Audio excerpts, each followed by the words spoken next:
Bismillahirrahmanirrahim. Assalamualaikum warahmatullahi wabarakatuh. InsyaAllah kita akan masuk hari ini kuliah Sirah Nabawiyah, siri yang ke-18 dah. Kita dah masuk siri yang ke-18. So, InsyaAllah kita akan tengok pada siri kali ini berkenaan dengan subtopik murabbi dan peranan murabbi. Okay, jazakallah. Dah ada ikhwah bagi respon. Sebenarnya insyaAllah hari ini kita akan tengok secara fakta yang telah dikumpulkan oleh buku Rahikul Maktum. So di dalam buku Rahikul Maktum, Syekh Safiyur Rahman Al-Mubarakfuri disebut apa? Sebenarnya duta yang dihantar ke Madinah ni yang bernama Mus'ab bin Umair, dia ada 3 ciri ni. Ingat 3 ciri ini adalah 3 ciri murabbi yang perlu ada. Jika tiada ciri-ciri ni kepada diri kita, mungkin dia bukan bermakna kita belum ataupun tidak dihantar menjadi murabbi, tidak. Tetapi nak ceritanya kita perlu persiapkan diri kita agar menjadi sedemikian rupa. Kalau kita dah jadi murabbi, maknanya kita kena prepare, jadikan sampai jadi macam Mus'ab bin Umair. Dalam buku Rahikul Maktum yang disebut oleh Syekh Safiyur Rahman Al-Mubarakfuri, dia kata apa? Duta yang dihantar oleh Rasulullah ni adalah duta orang muda. Kalangan orang-orang yang hebat ni ada Abu Bakar, ada Ali. Lebih muda lah sebenarnya Ali tu kan. Kemudian ada Umar Al-Khattab, Hamzah, Ja'far, orang yang tua-tua. Tetapi yang dihantar oleh Rasulullah SAW ke Madinah adalah pertama, Mus'ab bin Umair ni sifat dia adalah muda. Pertama. Kedua, dia ni terbukti telah diuji. Maksudnya ujian, dia telah merasai dan dia boleh cerita balik pengalaman dia. Sebab itulah ciri yang kedua dia ambil adalah orang antara mereka yang awal memeluk Islam. So orang yang dihantar ke satu medan, membuka medan-medan yang baru, seharusnya dia ada sifat yang dia banyak diuji. Kita bukan meminta untuk nak diuji, tetapi nak cerita dengan pengalaman yang dia ada, dia boleh share balik. Dan dia lebih kental sebab dia telah melalui fasa kaedah sulbah yang telah dibina oleh Rasulullah SAW. Ketiga ni, benda ni kena latih. InsyaAllah, kalau faktor muda, kita semua di dalam sedang online ni muda. Lepas syarat pertama. Kedua, memeluk Islam awal. Ikut tarbiyah awal. Mungkinlah sesama kita ni lah awal kot maksudnya dalam tahun tu lama dah kan. Tapi nak ceritanya ketiga ni adalah paling fakih. Bila cerita tentang fakih, ramai orang fakih insyaAllah. Tetapi dalam Rahikul Maktum dia sebut apa? Sifat yang telah dipilih oleh Rasulullah ke atas Mus'ab bin Umair ni adalah mereka yang paling fakih. Sebab itulah As'ad bin Zurarah, bila Mus'ab sampai sahaja di Madinah, As'ad gelar Mus'ab dengan panggilan Muqri. Nak ceritanya orang yang selalu melazimi Al-Quran. Maka kita faham bahawa fakih itu memang Allah yang memilih kita. Orang yang menjadi fakih itu pilihan daripada Allah. Tapi nak ceritanya, kita ada peluang untuk nak menghafal, membaca Al-Quran, membaca tafsir. Sepatutnya itu yang kita kena bina. So, sesiapa yang kekurangan penguasaan kepada Al-Quran, maka dia kena bina. PKP ni dan Ramadan kali ini kita banyak sangat membuka kepada sesi-sesi ada khawatir Quran. Maka ambillah peluang tersebut. Dan ada ikhwah yang buat satu hari satu juzuk tadabbur tentang setiap juzuk dia ambil. So peluang yang ada ni adalah untuk nak membina kita menjadi lebih fakih. Kita fakih insya-Allah, namun bila ada Al-Quran, dia akan membina kita lebih fakih. Bila ada tafsir, dia membantu kita untuk nak lebih fakih. Keempat, sifat yang ada pada Mus'ab bin Umair, dan sifat ini perlu ada kepada kita semua. Iaitu apa? Kita tak nak jadi yang ketiga ni selamanya. Ada orang dia mabuk dengan ilmu. Dia suka dengan ilmu, dia pergi ngaji kitab, dia pergi kuliah sana, kuliah sini. Tetapi ciri yang Rasulullah pilih Mus'ab bin Umair ni yang keempat adalah sifat dia, sifat yang ada pada Mus'ab adalah kena menyebarkan Islam.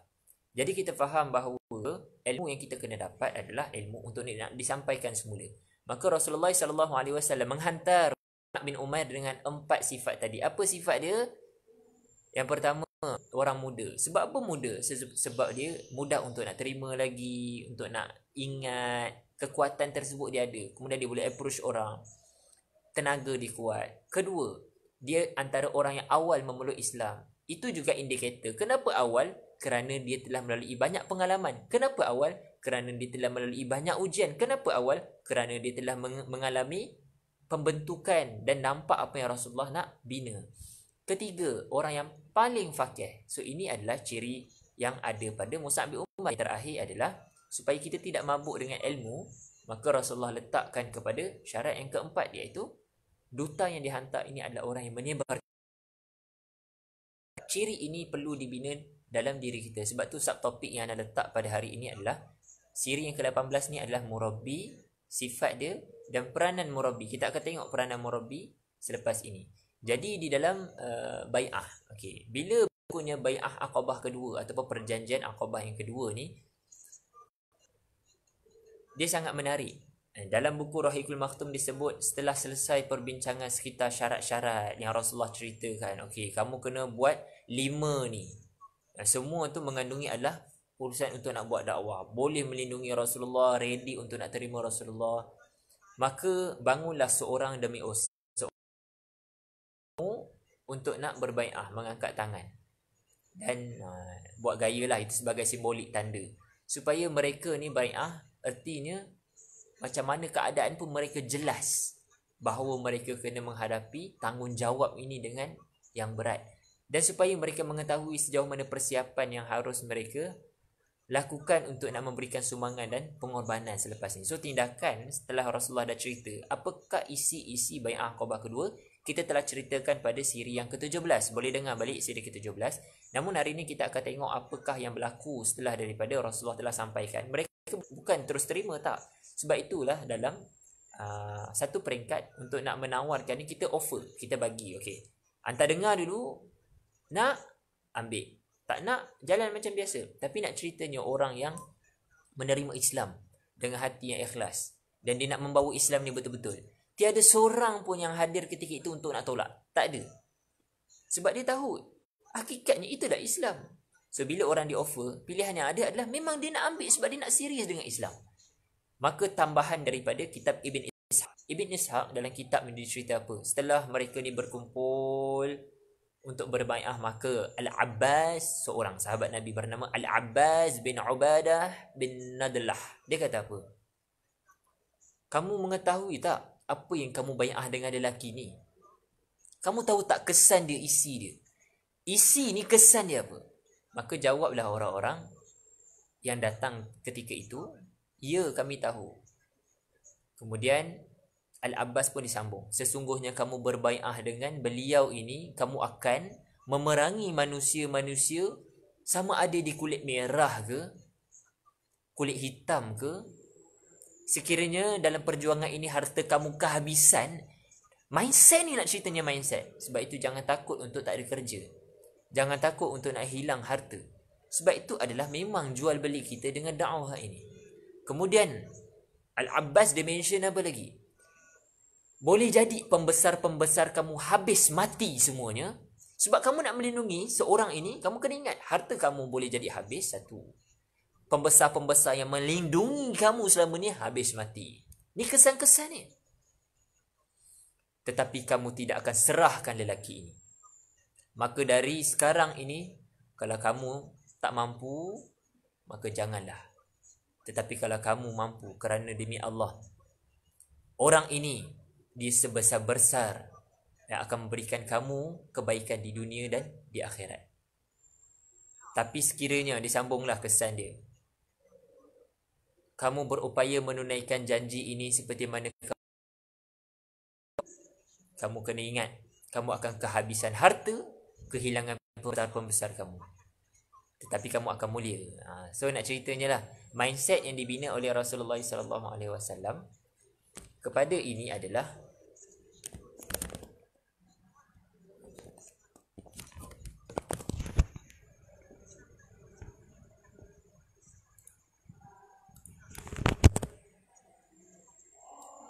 sorry iklan.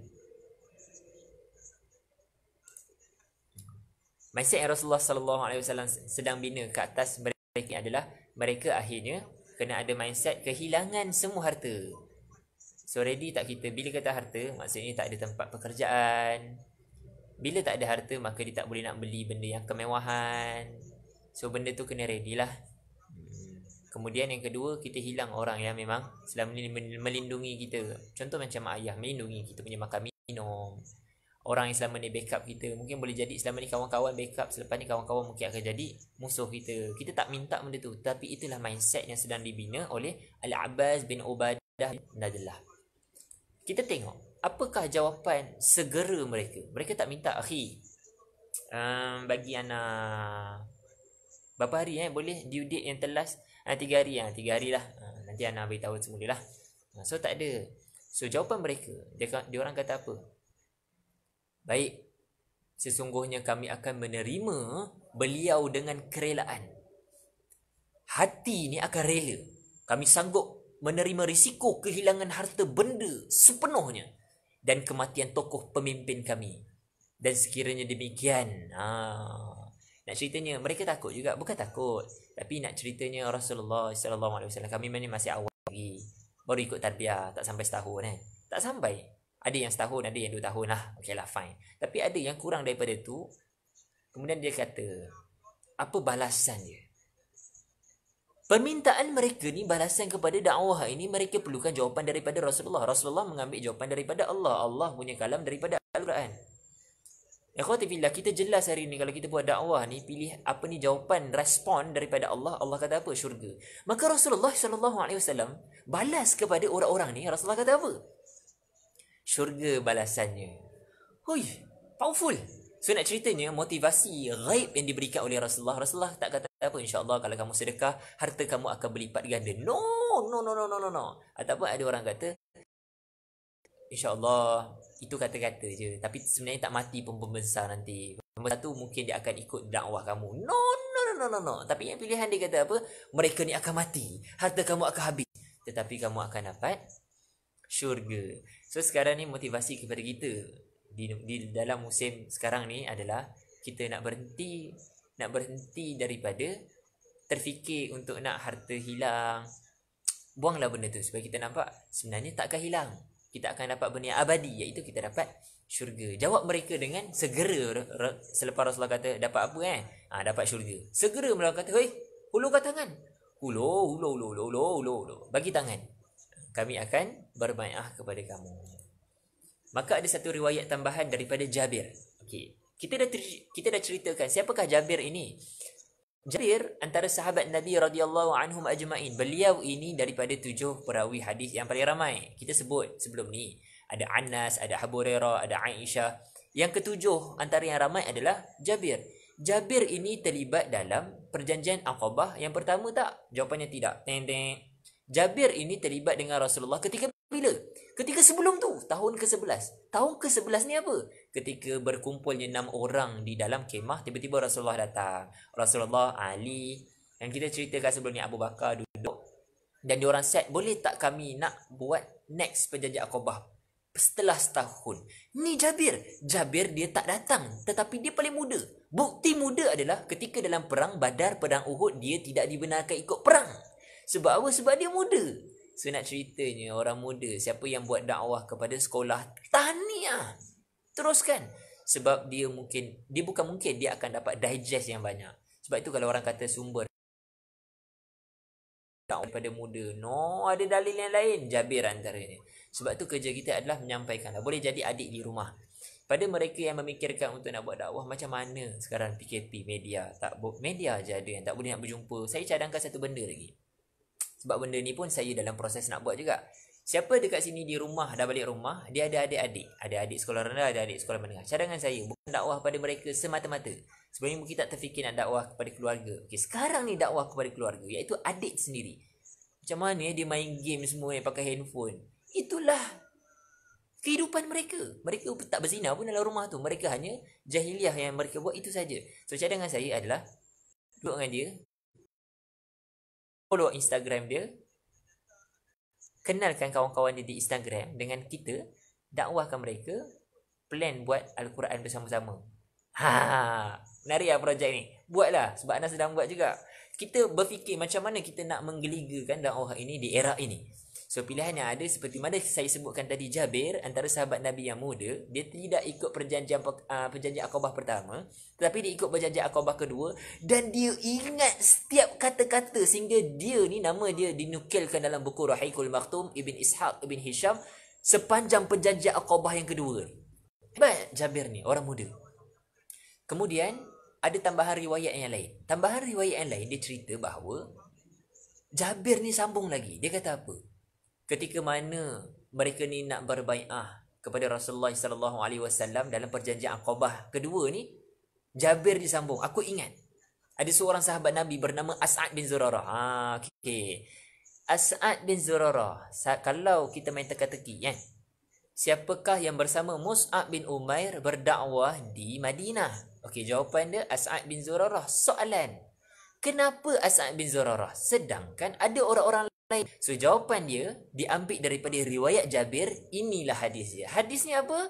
Dengarkanlah sekarang. Okey. Hadisnya begini. Ketika mana Rasulullah sallallahu alaihi wasallam dah tawar, kemudian diorang bangun dan diorang kata, "Okey, kami nak bai'ah kan sekarang ni. Kami nak bai'ah dengan Rasulullah sallallahu alaihi wasallam sekarang." Kemudian As'ad bin Zurarah, dia antara orang yang termuda dalam kalangan orang-orang tua dan dalam kalangan orang pun. As'ad bin Zurarah bagi main setting lagi. Uish. Dia kata apa? Oi, nak bai'ah Okey, aku nak beritahu ni. Dia kata apa? Wahai ahli Yathrib.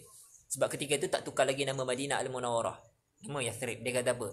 Sebenarnya kita tidak bersusah payah datang kemari. Kita susah-susah datang kat sini hanyalah kerana kita tahu yang baginda ni adalah Rasulullah. Nak ceritanya mindset diorang pergi haji ni bukan nak pergi haji. Ya betul, dapatlah pahala nak pergi haji tu kan. Tapi mindset lebih besar daripada tu. Macam kita lah, kita kata apa. Kita masuk universiti, sebenarnya kita nak pergi universiti nak belajar ke tak? Memang nak belajar. Tapi ada benda lagi besar di sebalik nak belajar tu. Nak buat apa? Nak buat dakwah. Ini mindset dia, ini mindset dia. So kalau orang kata, sebenarnya antara nak pergi kerja ni untuk apa? Anda nak pergi kerja, anda akan cari kerja yang muntis untuk nak buat dakwah. Dia akan fikir begitu. Seperti itulah mindset As'ad bin Zurarah kepada orang-orang 75 orang dalam tu. So dia sedang kata apa? Sebenarnya kita buat haji ni ada lagi besar daripada tu. Sebenarnya kita sedang nak bertemu dengan Rasulullah SAW. So itulah cerita dia. So sebenarnya mindset yang sedang kita pasangkan, kenapa nak kerja? Kenapa nak belajar? Kenapa nak masuk IPT? Inilah yang As'ad bin Zurarah telah sampaikan.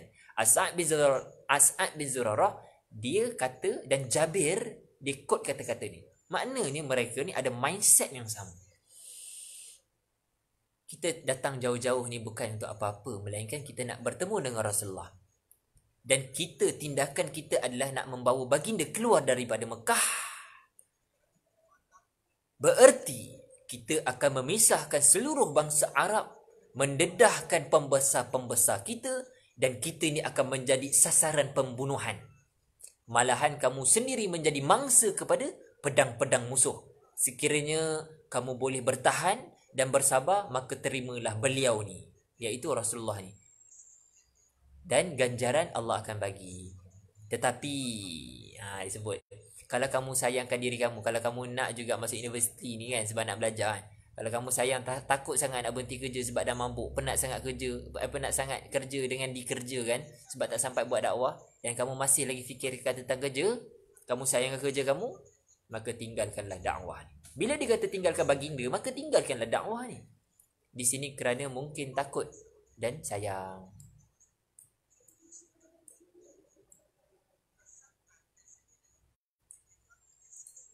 Okay, dia kata macam mana?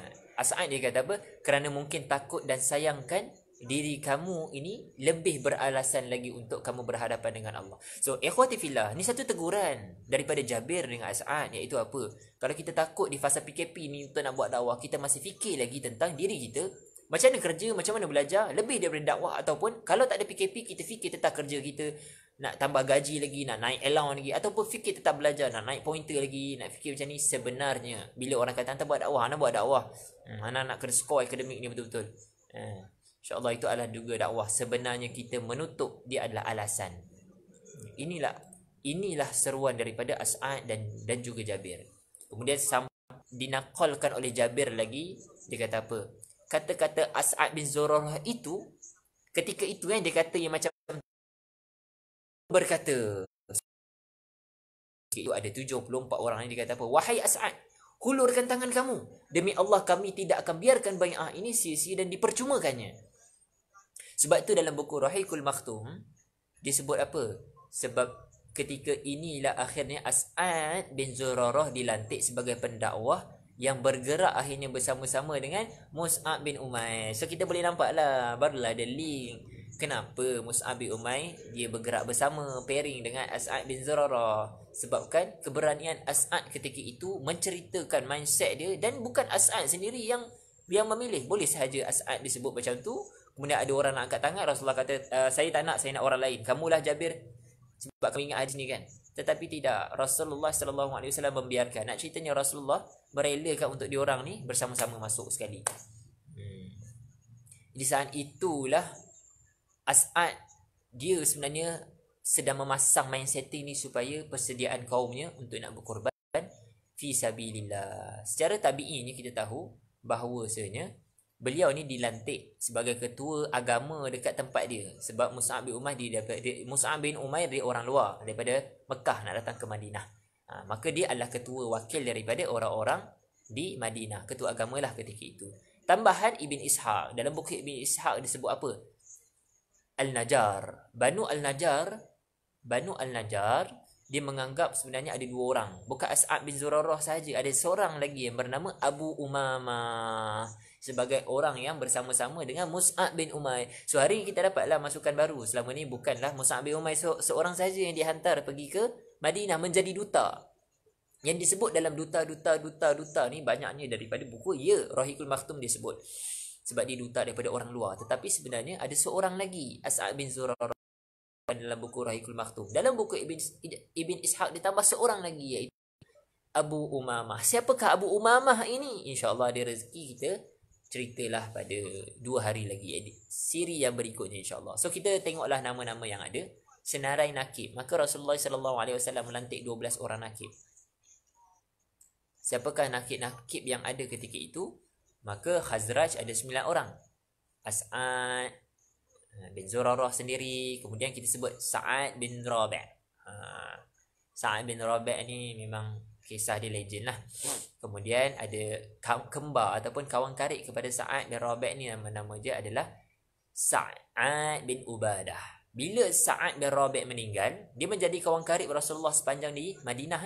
Bila Sa'ad bin Rabi' dia menjadi kawan karib ni, boleh erti kata yang lain adalah menjadi rujukan. Tengoklah mana-mana kitab sirah, Rasulullah sentiasa akan tanya, dan Sa'ad bin Rabi' akan sentiasa bersama Rasulullah. Kemudian bila Sa'ad bin Rabi' meninggal, Sa'ad bin Ubadah menjadi tempat rujukan yang selalu Rasulullah refer bila nak tanya tentang orang-orang Madinah. Kemudian Abdullah bin Rawahah. Abdullah bin Rawahah ni kawan karib kepada Sa'ad bin Rabi'. Bukti dia apa? Bukti dia Sa'ad bin Rabi' bila pulang sahaja perang daripada perang Badar, soalan pertama Sa'ad bin Rabi' kepada orang-orang yang baru balik ni, Abdullah bin Rawahah selamat tak? Sihat tak dia? Sihat. Alhamdulillah. Okey. Dia pergilah kedai. Abdullah bin Rawahah pula, nantilah kita cerita hari yang lain lah. Kemudian Rafi' bin Malik, Al-Barra' bin Marur, Abdullah bin Amru, Ubadah bin Samit. Kemudian Al-Muzir bin Amru. 9 orang ini dia orang daripada Khazraj. Kenapa soalannya? Kenapa Khazraj ada 9 orang? Kenapa Al-As ada 3 orang saja? Nak cukupkan 12 orang ni, Al-As dia ada 3 orang saja. Kalau kita tengok sebenarnya yang ada hubungan dengan orang Yahudi ni adalah Khazraj. Orang Khazraj ni dia ada hubungan yang rapat dengan orang-orang Yahudi. Bermakna Khazraj ni lebih ramai entiti dia di Madinah, sebab tu dia kena hantar 9. Kedua, sebab dia dia adalah orang yang dekat sangat dengan Yahudi, yang boleh didakwah juga. Dalam surah Al-Baqarah Allah sebut a'udzubillahi minasyaitonir rajim, walan tardha ankal yahudu walan nasara hatta tattabi'a millatahum. Tapi nak ceritanya ada orang yang boleh mendapat untuk nak dapat masuk Islam. Dia redha tak redha tu kemudian kan. Tapi nak ceritanya dia boleh untuk nak merasailah tepisan-tepisan. Kenalah sikit-sikit. 3 orang daripada Aus sahaja. Siapakah 3 orang ni? Usaid bin Hudair. Usaid bin Hudair ini yang kita sebut namanya. Dia ketika Sa'ad bin Rabi' masuk Islam, dia duduk sekali dekat dalam disko. Dalam buku Rahiqul Maktum dia kata dia duduk di dalam kelab. Kelab apa? Wallahu a'lam lah. Tapi nak ceritanya Usaid bin Hudair, kalau kita kata samsing ataupun buat jahiliah dahsyat, setelah dia dapat Islam, dia pecut. Kemudian Sa'ad bin Khatamah Al-Haris. Dan yang ketiga adalah Rifa'ah bin Abdul Al-Munzir.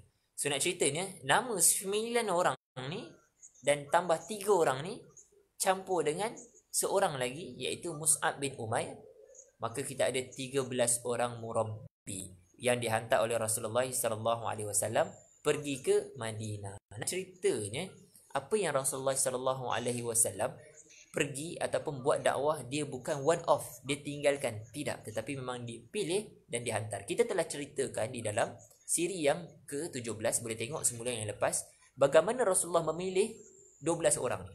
So jawapan kepada 12 orang ni sebenarnya Rasulullah telah memulakan dalam buku Rahikul Maktum dia sebut. Ingat dia tak sebut spesifik. Bila kalian baca 2, 3, 4 kali buku Rahikul Maktum, alhamdulillah Allah bagi kekuatan untuk ana untuk Ramadan ni habiskan sebanyak 2 kali buat masa ni. Tapi nak ceritanya bila baca berulang, dia nampak rupanya sebenarnya Rasulullah telah melalui fasa filtration ataupun menapis untuk nak tengok daripada 75 orang ni siapa berkualiti. Sebab Rasulullah sallallahu alaihi wasallam tak kenal betul-betul. Rasulullah bergantung dengan kisah-kisah yang Mus'ab bin Umair buat, kemudian orang yang datang untuk nak cerita. Dan Rasulullah tengok ketika pertemuan, diceritakan di dalam buku Rahikul Maktum, pertemuan sebelum perjanjian Aqabah kedua ni telah berlaku beberapa kali. Kenapa telah berlaku beberapa kali? Sebab itu sebenarnya usrah, tempat untuk murabbi nak scan. Dia ni macam ni lagi. Tak bawa buku lagi, minggu depan tengok macam ni. Tak bawa lagi. Yang ni dah start bawa. Maksudnya dia boleh untuk nak bagi komitmen lebih sedikit. Yang ni dia dah buat hafazan di luar sendiri. Dia offer untuk akhi boleh tak tasmi'an. Yang ni. So sebenarnya pertemuan-pertemuan ini murabbi sedang menilai untuk nak apa yang terbaik setelah itu nak susun pada dakwah. Maka Rasulullah akhirnya menyimpulkan 12 orang ni adalah orang yang terbaik dalam kalangan 75 orang untuk nak buat dakwah di sana. Jadi yang lain adakah bukan murabbi? Tak. Nak ceritanya mereka ni adalah wakil, nakib. Best player lah. Bukan best player. Mereka ni adalah orang yang dihantar untuk nak buat habis-habisan. Tetapi yang lain tu dia mungkin perlukan support untuk nak pairing berdua kan. Bila selesai, dengan itu Rasulullah SAW menegaskan kepada mereka. Di hadapan mereka ni, Rasulullah pun kata, kamu semua adalah penjamin. Sebagaimana golongan Al-Hawariyun adalah penjamin kepada Isa dan Maryam. Dan aku adalah penjamin kepada umatku. Maka nak jadi tak penjamin ini, depan mereka apa? Ya. Nak ceritanya, akhirnya ada tak daripada 12 orang ni tidak bersama? Tidak, semua bersama. Ada tak daripada 75 orang ni tidak bersama? Tak, semua orang bersama. Ada tak daripada 75 orang ni meminta kepada Rasulullah, kurangkan beban sikit lagi. Berat sangat nak buat ni. Tiada. Ada tak daripada 75 orang ni untuk kata, Rasulullah, boleh tak bagi masa untuk kami nak fikir bai'ah ni, kami nak terima ke tidak? Jawapannya tiada. Kenapa? Sebab mindset yang telah dipasangkan. Dalam buku kita telah dengar sebelum ni, As'ad sebut, Al-Abbas sebut, Jabir sebut, Mus'ab bin Umair telah sebut lebih awal. So 4 orang ni bila dipasang mindset yang sama setiap hari kepada binaan dia, kepada maduk dia, kepada murabbi dia akan terbina mindset tu. Sebab tu fikrah tu penting untuk nak dibina. Bukan dia masuk ke ilmu saja, ilmu kan, tapi fikrah betul-betul. So mindset telah dipasang. Allah sallallahu alaihi wasallam datang je terus bagi pengisian untuk nak ready. Sebab tu kita sebut dalam penting kepada mindsetting awal tersebut. So bila mindset dah ada, bila bagi pengisian, dia terbuka dan ready untuk nak bersama. Ada tak sahabat Nabi yang dalam perjalanan ataupun peristiwa tersebut untuk nak minta, ya Rasulullah boleh tak nak keluar sekejap, beratlah nak berhenti sekejap Tiada. Sebab tu pengisian daurah ataupun usrah kena ada sepanjang masa, tak boleh untuk nak sekejap-sekejap. Akhir anak boleh sampai pukul 10 je. Betul tak? Murabbi tak pernah lah kata tak boleh kan. Tak faham ke? Tak. Tapi nak ceritanya ketika itu ada benda fikrah sedang nak ditanam. Sebab kita bukan nak bagi ilmu. Bila nak bagi fikrah, dia memang mengambil masa. Kita telah ceritakan bagaimana Rasulullah membina fikrah dalam satu malam tersebut, perjanjian tersebut. Dia cerita tentang syurga, cerita tentang keberatan yang kita akan hadapi selepas ini. Dan itulah untuk sesi hari ini yang kita telah pun dengar bahawasanya Rasulullah telah meletakkan sifat-sifat murabbi itu bagaimana, ataupun sifat da'i tersebut seperti mana yang telah saya ceritakan ke atas. Contoh yang diambil seperti adalah Mus'ab bin Umair. Ada 4 ciri tersebut. Apakah 4 ciri tersebut? Dengar baliklah. Benda tu sangat penting. Siapa yang tiada bina benda tu. Dia bukan tiada aku tak layak. Tidak. Tidak. Kalau tak layak masa kita tak jadi orang Islam. Oh, kita layak. Cuma kita kena bina benda itu. So selepas tu kita telah tahu apakah sifat-sifat murabbi, kita telah tahu juga hari ini apakah isi-isi bila kita kata nak jadi murabbi ni, kita ready sebenarnya bawa Islam ni. Dia ada amanah yang kita kena bawa. Kemudian Rasulullah sallallahu alaihi wasallam memilih orang-orang. Cara memilih itu dengan buat beberapa program. Dia boleh komitmen. Kita bukan dia nak sentiasa di luar ataupun di media aja, tak. Komitmen kepada tarbiyah ni syaratnya adalah memang kemampuan dia dan dia mampu ke tidak, dia boleh berkorban ke tidak dengan masa, dia boleh tak untuk nak tinggalkan harta semua seperti mana Al-Abbas sebutkan tadi, dia sanggup tak untuk nak mati, cita-cita dia hilang, pekerjaan dia hilang seperti mana Al-Abbas sebutkan tadi. Semua benda ni adalah mindset bahawasanya kalau tak ada benda ni, Madinah no entry. Madinah tidak boleh nak dimasuki tahun depan. Sebab itulah mereka ni jadi orang yang, inilah ciri-ciri kita kena ada untuk nak naik Islam ke dunia ni semula. Spesifik Malaysia lah. Sebab tu kita nak bawa benda ni, nak tahunya, dengarlah sepenuhnya siri pada siri yang ke-18 ini balik. Wallahu a'lam bisawab. InsyaAllah kita bertemu pada siri yang ke-19 akan datang. Bagaimana peristiwa hijrah itu jadi mudah setelah mereka ini telah bawa balik terlebih dahulu benda yang Rasulullah SAW sampaikan ni. Seperti mana mereka dapat je tajuk daurah ni, dapat je pengisian dalam usrah ni, mereka terus buat. Sebab itulah Madinah terus jadi begitu. Wallahu a'lam bisawab. Assalamualaikum warahmatullahi wabarakatuh.